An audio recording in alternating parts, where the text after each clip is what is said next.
12 på balkongen. 1, 2, 3, 4, 5 och 6 vart det. Nu gör det inget.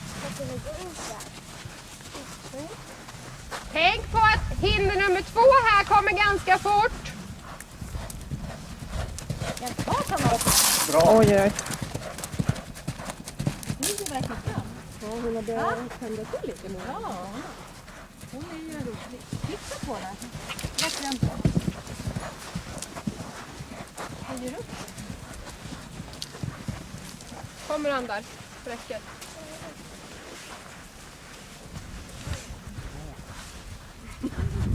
Kolla Leia, här är balkong. Jag bor lite på. Här är en balkong. Loss.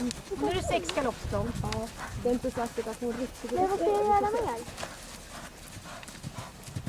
Jag vet. En 1, veranda. 2, 3, 4, 5, 6. Ah! Nästan. Och ett parasoll kanske.